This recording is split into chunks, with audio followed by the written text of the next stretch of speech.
Om Swastiastu, selamat berjumpa kembali kepada bapak-bapak dan ibu-ibu anggota grup yang sangat saya banggakan.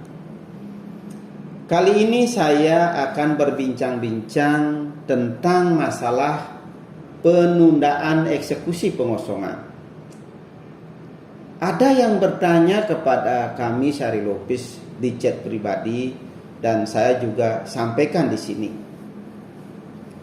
Pertanyaannya adalah, apakah benar gugatan dapat menunda eksekusi? Jawabannya adalah benar. Karena gugatan yang diajukan pada saat pemohon mengajukan eksekusi ke pengadilan dapat menunda eksekusi pengosongan yang di dalam hukum dikenal dengan istilah penundaan dengan alasan kemanusiaan. Nah, lalu sampai kapan ditunda? Sampai dengan adanya putusan dari tingkat pertama dan pemohon eksekusi dinyatakan menang. Kalau begitu kan takut jadi pembeli lelang.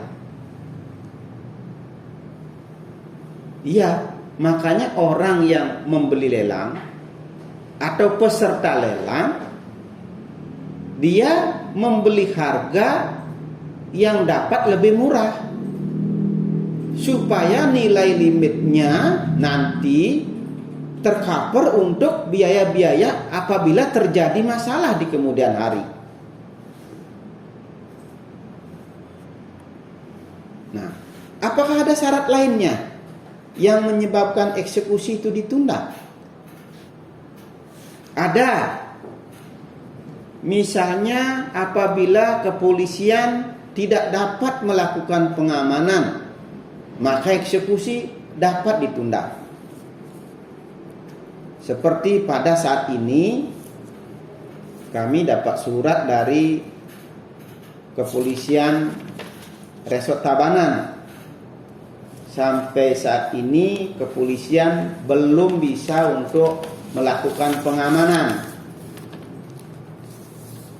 karena adanya pembatasan aturan pandemi COVID-19. Jadi seperti ini suratnya.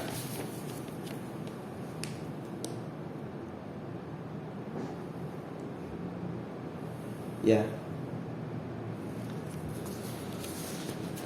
Nah, kami merasa sangat bersedih dan prihatin karena ada permohonan eksekusi pengosongan yang kami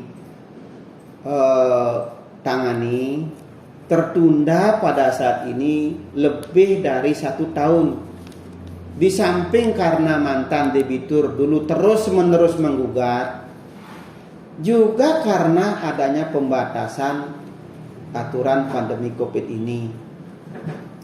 Semoga COVID ini segera berlalu.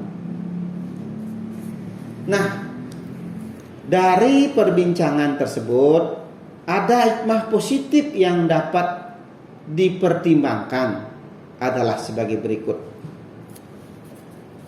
1.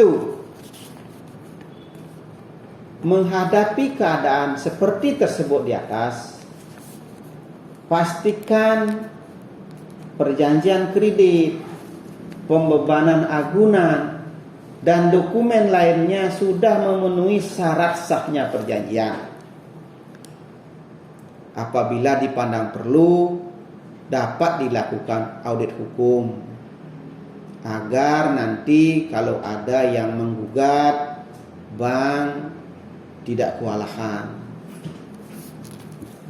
Yang kedua, pada saat pemberian kredit, pastikan appraisalnya, nilai jaminannya mengcover untuk biaya-biaya yang mungkin timbul nanti apabila terjadi permasalahan.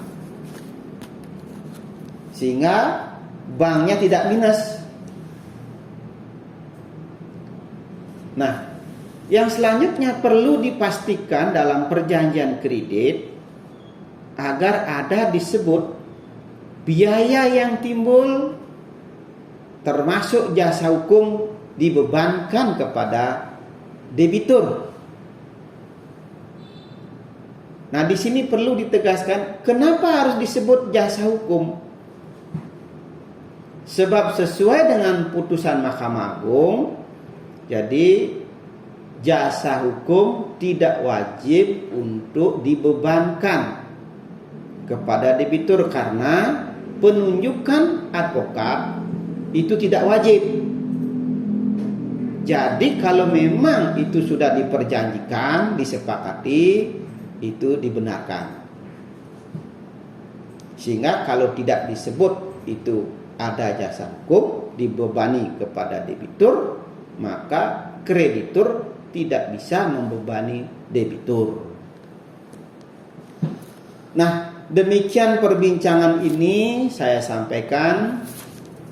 Semoga dapat menjadi bahan renungan, diskusi dan sharing bersama di grup ini, termasuk topik lainnya kalau memang diperlukan.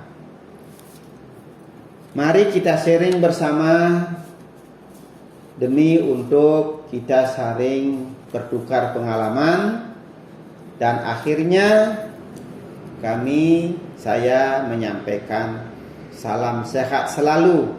Semoga kita semua mendapatkan keberkahan kesehatan.